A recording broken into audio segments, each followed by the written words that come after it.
이것은 스승의 목소리이다. 외침과 어루만짐이다. 이 목소리가 회개하기를 원치 않는 사람들에게 말할 때에는 외침이 되고, 비록 불완전하더라도 하느님과 그분의 말씀을 찾아내려는 착한 뜻을, 하느님과 그분의 말씀을 찾아낸 다음에는 자기를 거룩하게 하려는 착한 뜻을 가진 사람들에게 말할 때에는 어루만짐이 된다. 이 사람들에게는 말씀이 친구의 어루만짐이 되고 예수의 축복이 된다. 101. 드고아에서 암환자 예루사의 병을 고치시다. 1945년 3월 19일. 신부님께 말씀드린 것과 같이 어제 저녁에 저는 별로 기분 좋지 않은 방문과 예언을 받았습니다. 신부님은 제가 공포에 사로잡힌 얼굴을 하고 있는 것을 보셨고 들어오시면서 제게 그 말씀을 하셨습니다. 저는 제 얼굴이 어떠했는지 모릅니다. 그러나 확실히 깊은 인상을 받았습니다. 그리고 그것은 시간이 지나도 없어지지 않습니다. 신부님도 아시다시피 사탄이 저를 이런 것 저런 것으로 유혹하면서 귀찮게 하는 것이 이것이 처음이 아닙니다. 그리고 지금은 육체를 유혹하지 않고 정신을 유혹합니다. 1년 전부터 사탄이 저를 이따금씩 귀찮게 굽니다. 첫 번째 유혹을 한 것은 제게 있어서는 무서운 시절이었던 1944년 4월에 그에게 경배하면 도와주겠다고 약속한 때였습니다. 두 번째는 제게 모욕을 준 사람들을 어리둥절하게 하기 위하여 스승의 말투를 흉내내라고 유혹한 1944년 7월 4일의 깊이 파고드는 맹렬하고 오랜 유혹으로 저를 괴롭힌 때였습니다. 세 번째는 제가 받아 쓴 말을 제 개인의 작품이라고 해서 발표하여 그 공을 제게 돌리고 거기에서 이득을 취하라는 암시를 주었을 때였습니다. 네 번째는 금년 2월에 벌써 2월이 되었던 것 같습니다. 제게 나타나서 그를 본 것은 그것이 처음이었습니다. 다른 때는 그저 그의 존재를 느끼기만 했었으니까요. 그의 모습과 증오로 공포를 준 때였습니다. 다섯 번째는 어제 저녁이었습니다. 이것들은 사탄의 중요한 표시들입니다. 그러나 그때부터 저는 다른 사람들에게서 오는 더 작은 모든 다른 것들도 사탄에게서 오는 것으로 생각하였습니다. 저를 교만이나 자기 만족이나 거짓 꾸밈으로 이끌어가고자 하거나 또는 제가 병자에 지나지 않기 때문에 모든 것이 정신장애의 결과라고 믿게 하려는 다른 사람들 말입니다. 친척과 당국과 트럭 운전사들에게서 오는 회방들까지도 저는 모두 사탄의 짓으로 생각합니다. 사탄은 저를 귀찮게 굴고 저를 불안과 반항으로 이끌어가고 기도가 소용없고 모든 것이 거짓말이라고 믿게 하려고 최선을 다하고 제가 할 수 있는 것을 다 합니다.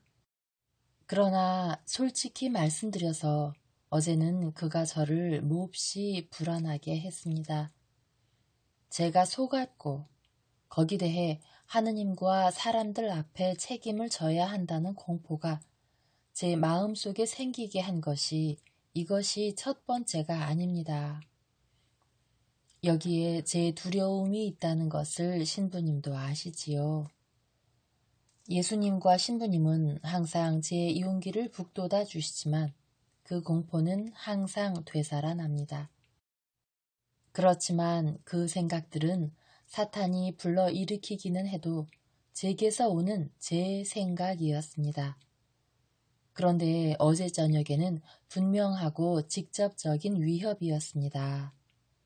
사탄은 제게 이렇게 말했습니다. 해라, 해. 마침 형편이 좋을 때에 너를 기다리고 있겠다. 최후의 순간에 말이다. 그때에 나는 네가 항상 하느님과 사람들과 너 자신에게 거짓말을 했고 그래서 네가 거짓말장이라는 것을 하도 설득해서 네가 진짜 공포에 빠지고 지옥에 갈 거라는 실망에 빠지게 될 것이다. 그리고 네가 덜 무거운 죄를 지고 하느님에게로 가려고 최종적으로 취소하는 줄로 네 주위 사람들이 믿을 만한 그런 말로 이 사실을 말할 것이다. 너도 너와 같이 있는 사람들도 이런 확신을 가지고 있게 될 것이다. 그리고 너는 이렇게 죽을 것이고 다른 사람들은 그로 인해서 심각한 불안에 빠져 있을 것이다. 나는 너를 기다리겠다. 틀림없이. 그리고 너도 나를 기다려라. 나는 지키지 않는 약속을 하지를 않는다.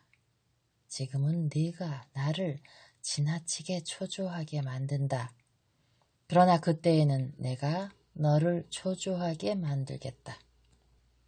나는 네가 내게 한 것을 모두 복수하겠다.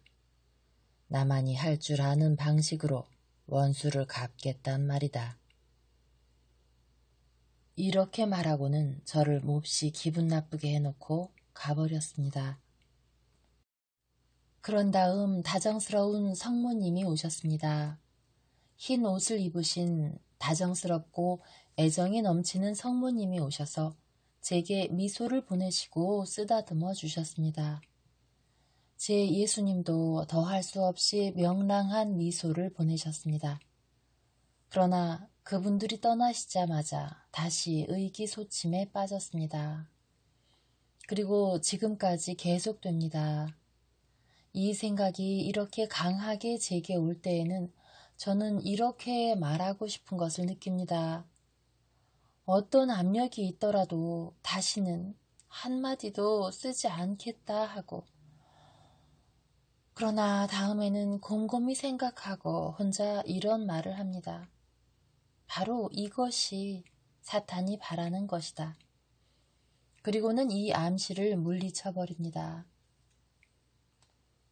지금은 순한 시기이지요. 착한 사람의 마음에까지도 아주 깊이 뿌리를 받고 있는 맹목적인 숭배의 결과로 대변자를 숭배하는 사람들이 있습니다. 이런 사람들은 대변자는 하나의 도구에 지나지 않고 숭배해야 할 분은 오직 하느님뿐이라는 것을 잊고 있습니다. 또 저를 업신여기는 사람들도 있습니다. 이 사람들이나 저 사람들이나 모두 비록 목적은 다르다 하더라도 특히 이 순한 시기에 제게 희한한 일이 일어나기를 똑같이 기다리고 있습니다. 어쩌면 신부님께서도 제 경우에는 자연스러운 일일 것처럼 그런 것들을 기다리시는지도 모르겠습니다. 신부님의 경우에는 그것이 정당화되는 기대입니다. 다른 사람들의 경우에는 경멸이거나 맹목적 숭배입니다. 확실히 말씀드리지만 저는 제 인격에 대한 맹목적 숭배보다는 마리아 발도르타에 대한 경멸을 더 낮게 생각합니다. 맹목적인 숭배는 저를 말할 수 없이 난처하게 합니다. 사람들이 광장에서 제 물건을 강탈하는 것 같고 뭐라고 할까요? 제 귀중한 비밀을 억지로 빼앗아 가는 것 같이 생각됩니다. 그것이 괴롭습니다. 그뿐이에요. 경멸은 마리아 발도르타에 대한 것이라면 덜 괴롭습니다. 받아 쓴 것을 해치지 않고 그것을 하찮은 말이나 무분별한 말로 받아들여지게 하지만 않으면 말입니다. 그러나 그 많은 사람의 다소간 거룩하고 올바른 소원보다도 하느님의 뜻이, 아니 그보다도 그분의 가엾은 마리아의 말을 들어주시는 하느님의 인자가 있습니다. 마리아가 항상 하는 기도, 마리아가 지금 드리는 기도는 이렇습니다. 여기 당신의 희생 제물이 있습니다. 당신이 원하시는 모든 것이 이루어지게 하십시오. 그러나 겉으로 드러나는 표는 원치 않습니다. 그리고 제게 관한 한 하느님께서 저를 통하여 이렇게 당신을 나타내시는 것을 원치도 않았을 것입니다. 그러나 하느님께서는 제가 당신의 죽음기가 되기를 원하셨습니다. 그러니 참아야지요. 그러나 다른 것은 싫고 또 싫습니다. 진단할 수 있거나 또는 지금까지 알려진 증상이 보이지 않기 때문에 진단을 내릴 수 없는 모든 병을 알아도 좋습니다. 예수께서 당하신 것을 모두 제 몸에 당하라고 모든 고통을 주셔도 좋습니다. 예수님의 임종의 고통의 무게로 제 몸을 휘게 하는 완전한 임종의 고통을 당해도 좋습니다.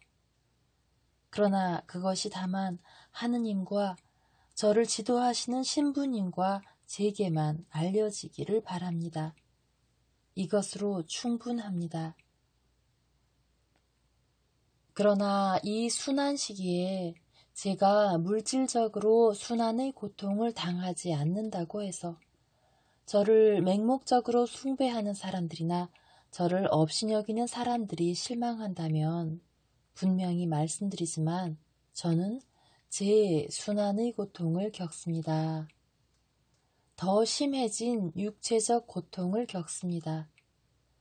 매와 골고타에 올라가는 기진맥진으로 으스러지고 작아진 제 육체, 고문을 하는 고리에 끼워진 제 머리, 근육의 땡김과 경련, 제 숨을 끊고 얼굴을 충혈시키는 그 고통, 그리고 목마름과 열과 무기력과 형벌로 인한 경련을 겪습니다.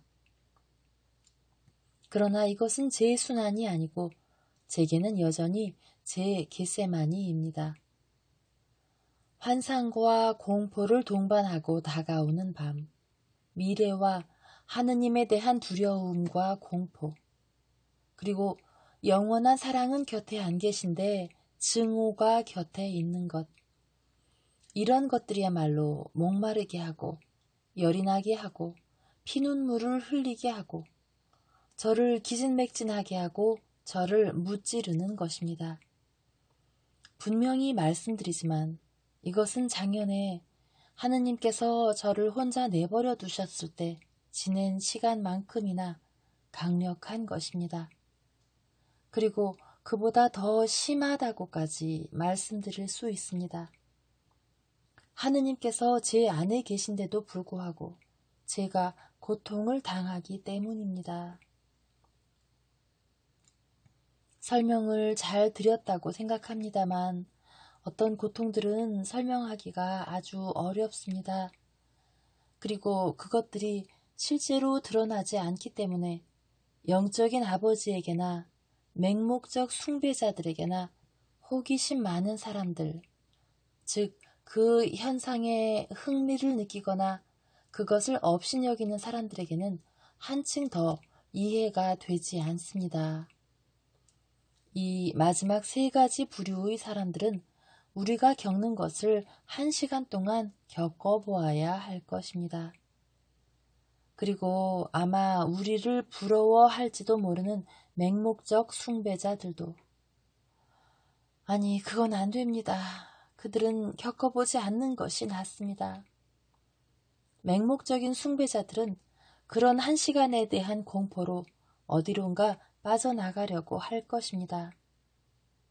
호기심 많은 사람들, 연구하는 사람들, 남을 업신여기는 버릇이 있는 사람들은 그로 인하여 하느님을 저주하게 될 것입니다. 그러므로 어깨를 내밀어 멍에를 메고 쓴 잔을 마십시다. 그리고 앞으로 나아갑시다. 주님, 제 뜻 말고 당신의 뜻이 이루어지기 바랍니다. 여기 당신의 여종과 희생 제물이 있습니다. 그렇습니다. 저를 가지고 당신 하시고 싶은 대로 하십시오. 그러나 당신 인자로 인하여 제게 견딜 수 있는 힘을 주기만 하십시오. 그리고 저를 혼자 내버려 두지 마십시오. 이젠 날도 저물어 저녁이 다 되었으니 여기서 우리와 함께 묵어 가십시오. 나는 이런 것을 본다. 늦은 겨울 아침의 첫 햇살을 받으시며 예수께서 드고아라는 작은 읍내로 들어가신다. 이른 시간에 행인에게 물으신다. 죽어가는 며느리를 둔 마리안나 할머니가 어디 사십니까? 레위의 미망인 마리안나 말입니까? 조시아의 아내 예루사의 시어머니요? 예, 그 할머니 말입니다. 이거 보세요.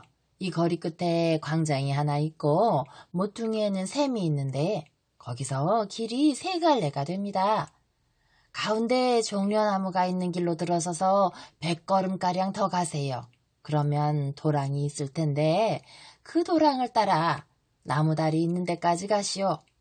그 나무다리를 건너가면 지붕이 덮인 길이 나올 것이에요. 그 길을 따라가시오. 길이 광장으로 통하기 때문에 길도 없어지고 지붕도 없어지면 다 간 겁니다. 마리안나의 집은 낡아서 금빛깔이 납니다. 그들은 많은 지출을 해야 하기 때문에 집을 수리할 수가 없습니다. 들리지 않게 찾아가시오. 안녕히 가세요. 멀리서 오셨소? 별로 멀진 않습니다. 하지만 당신은 갈릴레아 사람이지요? 그렇습니다. 그럼 이 사람들은요? 명절 때문에 오시는 거요? 이 사람들은 내 친구들입니다. 안녕히 가세요. 평화가 당신과 함께 있기를. 예수께서는 이제는 바쁘지 않은 수다장이를 남겨두시고 길을 가시고 사도들이 따라간다. 일행은 작은 광장에 이른다. 진흙투성이의 조그마한 땅조각 한가운데에는 한 그루만이 돋아난 커다란 참나무가 있는데 여름에는 기분 좋은 그늘을 만들어줄 것 같다. 그러나 지금은 숱하고 우중충한 잎들로 초라한 집들을 덮어 햇빛과 햇볕을 빼앗아가서 을씨년스럽다. 마리안나의 집은 가장 비참하다. 넓고 낮으나 도무지 손질을 하지 않았다. 문에는 낡은 나무에 생긴 긁힌 자리에 나무 조각을 더덕더덕 댔고 커튼이 없는 작은 창문은 눈알이 없는 눈구멍 같은 검은 구멍을 드러내 보인다. 예수께서 문을 두드리신다. 눈이 새빨개진 창백하고 야윈 10살쯤 되어 보이는 계집아이가 나온다. 네가 마리안나 할머니의 소녀냐? 할머니한테 가서 예수님이 왔다고 말씀드려라. 어린이는 외마디 소리를 지르고는 큰 소리로 부르면서 달아난다. 노파가 달려오고 지금 나왔던 계집아이를 빼고는 아이 6명이 따라온다. 제일 큰 아이는 그 계집아이와 쌍둥이인 것 같다. 제일 나중에 오는 신발을 신지 않고 야윈 두 사내 아이는 할머니의 옷자락에 매달려 오는데 겨우 걸을 줄 알 정도이다. 아이고, 오셨군요. 얘들아, 메시아께 절해라. 선생님이 제 초라한 집에 알맞게 오셨습니다. 제 며느리가 죽어갑니다.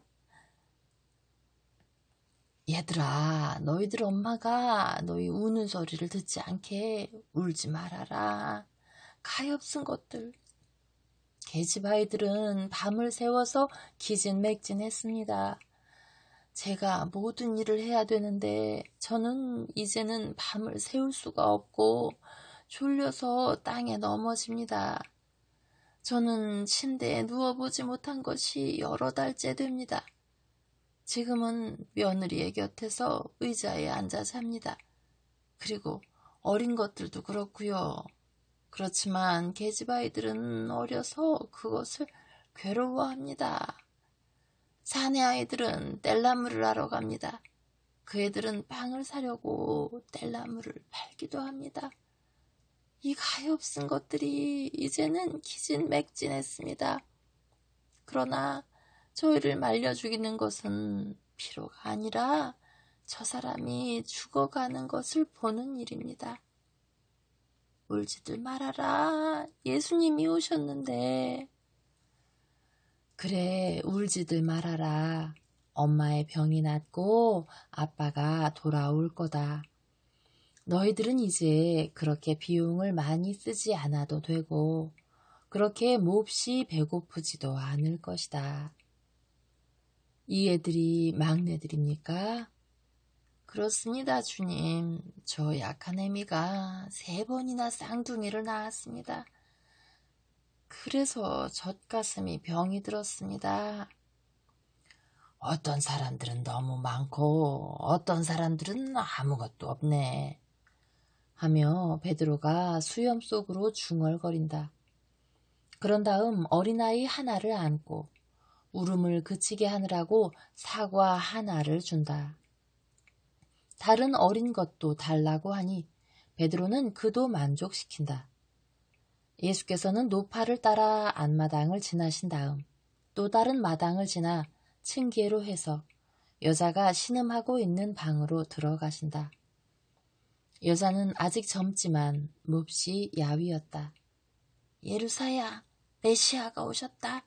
이제 너는 아프지 않게 된다. 봐라, 메시아가 정말 오셨다. 이삭은 절대로 거짓말을 하지 않는다. 이삭이 그렇게 말했었지. 그러니 믿어라. 이제 메시아가 오셨으니 네 병을 고치실 수도 있다. 예, 어머니. 예, 주님.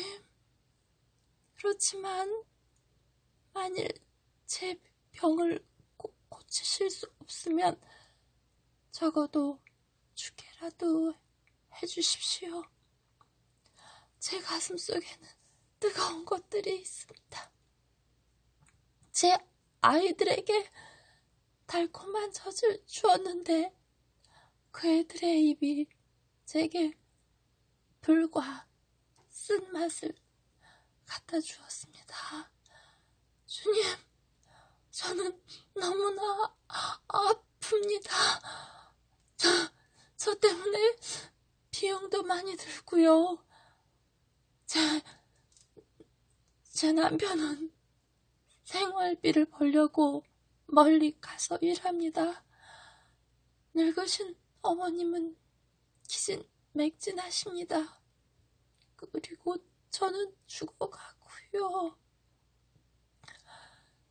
제가 이 병으로 죽고 어머님이 기진맥진하게 만드는 노력으로 인해서 돌아가시면 제 아이들이 누구에게로 가겠습니까? 새들에게는 하느님이 계시고 사람의 자식들에게도 마찬가지요. 그러나 아기 엄마는 죽지 않아요. 여기가 몹시 아픕니까? 예수께서 붕대로 싸맨 젖가슴에 손을 얹으려고 하신다. 제게 손대지 마세요. 더 아프게 하지 마세요. 하고 병자가 부르짖는다. 그러나 예수께서는 그 긴 손을 병든 유방에 가만히 얹으신다. 가엾은 예루사, 이 안에 정말 불이 있군요. 어머니의 사랑이 아기 엄마의 젖에 불을 붙였습니다. 그렇지만 당신은 남편과 아이들을 미워하지 않지요? 왜 미워해야겠습니까? 남편은 착하고 저를 항상 사랑했는데요. 저희들은 절제 있는 사랑으로 서로 사랑하고 사랑이 저희 아이들로 꽃이 피었습니다. 그리고 이 애들을 떠나는 것이 몹시 불안합니다. 아니, 그런데 주님, 아니, 불이 사라집니다. 어머님, 마치 하늘의 천사가 제 아픈 곳을 풀어주는 것 같습니다. 얼마나 편안한지 모르겠어요. 주님, 손을 떼지 마십시오. 손을 떼지 마세요. 오히려 눌러주세요. 얼마나 큰 힘입니까? 내 아이들아, 이리 오너라. 아이들아, 보고 싶다. 디나야, 오시야, 세바야, 멜키야, 다윗, 유다야, 이리 오너라. 이리 와. 엄마가 이제 죽지 않는다. 젊은 여자가 베개에서 머리를 돌리며 기뻐서 우는데 아이들이 달려온다. 그리고 노파는 무릎을 꿇고 기쁜 나머지 달리 어떻게 할지를 몰라 불가마 속에서 부른 아자리아의 찬송가를 부르기 시작한다. 노파는 늙은 여자의 떨리는 목소리로 그 노래를 끝까지 다 부른다. 주님, 그런데 주님을 위해 무엇을 할 수 있습니까? 저는 주님을 대접할 것이 아무것도 없습니다. 하고 마침내 말한다. 예수께서는 할머니를 일으키시며 말씀하신다. 나는 피곤하니까 쉬게만 허락해 주세요. 그리고 아무 말도 하지 마세요. 세상은 나를 사랑하지 않습니다. 그래서 얼마 동안 떠나가 있어야 합니다. 하느님께 충실하시고 침묵을 지키시기를 부탁합니다. 할머니와 아기 엄마와 아이들에게 모두 아이고, 염려하지 마십시오. 보잘것없는 사람의 집에는 아무도 안 옵니다. 다른 사람들이 볼 염려 없이 여기 머무르실 수 있습니다. 바리사이파 사람들은 그렇지만 잡수시는 건 어떡합니까? 저는 빵 조금밖에 없는데요. 예수께서는 가룟 사람을 부르신다. 돈을 가지고 가서 필요한 것을 모두 사오너라. 이 선량한 사람들 집에서 식사를 하고 쉬어가기로 한다. 저녁 때까지 다녀오너라. 그리고 아무 말도 하지 말아라. 그런 다음 병을 고쳐주신 여자를 향하여 말씀하신다. 붕대를 풀고 일어나 어머님을 도와드리시오. 그리고 기뻐하시오. 하느님께서 당신 부덕을 상주시려고 은총을 베푸셨습니다. 우리 함께 식사를 합시다. 오늘은 지극히 높으신 주님께서 당신 집에 계심으로 주님을 환대해서 축하해야 합니다. 예수께서는 방에서 나오셔서 밖으로 나가려고 하는 유다에게로 가신다. 물건을 푸짐하게 사오너라. 그래서 이들이 이후 며칠 동안 먹을 것이 있게 하여라. 우리는 라자로의 집에 가면 부족한 것이 아무것도 없을 것이다. 그러겠습니다, 선생님. 그리고 선생님이 허락하시면 제 돈이 있는데 선생님을 원수들에게서 구하기 위해 바치기로 서원을 했습니다. 그것을 빵으로 바꾸겠습니다. 성전에 있는 자들의 입에 넣는 것보다는 하느님 안에서의 이 형제들을 위해 쓰는 것이 나을 것입니다. 선생님, 허락하시지요. 황금이 제게는 항상 악마였습니다. 저는 그 매혹을 더 이상 느끼고 싶지 않습니다. 그것은 제가 착해진 지금 지극히 만족스럽기 때문입니다. 저는 자유롭게 된 것을 느끼고 행복합니다. 유다야, 하고 싶은 대로 하여라. 그리고 주께서 내게 평화를 주시기를 바란다. 유다가 나가는 동안 예수께서는 제자들에게로 가시고 이것으로 모든 것이 끝난다. 저는 지금 큰 폭풍 우에 휘말려 있습니다. 반짝이는 햇빛과 시꺼먼 소나기 구름이 갈마드는 3월의 이 폭풍우 중의 하나와 꼭 같은 폭풍우입니다. 저는 높은 파도 위에 서서 때로는 꼭대기에 햇빛이 쨍쨍한 파도의 꼭대기에 올라가 있다가 때로는 저를 어두운 심연 속으로 잠가버리려고 하는 것 같은 산더미 같은 두 물결 사이의 구렁으로 빠져들어가는 작은 배와 같다는 느낌이 듭니다. 저는 번갈아가며 성난 대양에서 지극히 고요한 항구로 들어가는 것 같고 때로는 쓸개 속으로 때로는 꿀 속으로 빠져들어가는 것 같습니다. 어제 저녁부터 고통이 말할 수 없습니다. 예수님과 성모님이 제게 주시는 짧고 다정스러운 말씀을 듣고 복된 미소를 받고 그분들이 주시는 힘을 받으며 하늘나라에 있는 순간이 있습니다. 그때에는 제가 이렇게 말합니다. 나는 착각을 일으킨 것이 아니고 죄녀도 아니라는 것을 확인한다 하고 물론 받아 쓰는 말과 환상에 대해서 하는 말입니다. 그러다가 캄캄한 심연 속으로 어제 저녁에 들은 말과 위협의 무서운 소란 속으로 다시 빠져들어갑니다. 천당을 맛본 다음에 지옥을 맛보는 것입니다. 그러다가는 인자하신 예수님과 성모님이 저를 구조하러 다시 오시고 제 가엾은 영혼은 태양과 하늘을 향하여 들어 올려줘 저를 그지없이 즐겁게 하는 지복 속으로 들어가게 됩니다. 그러다가는 또다시 고민과 밤과 심한 불안 속으로 빠져들어갑니다. 저는 무섭습니다. 이 싸움을 이기게 도와주십시오.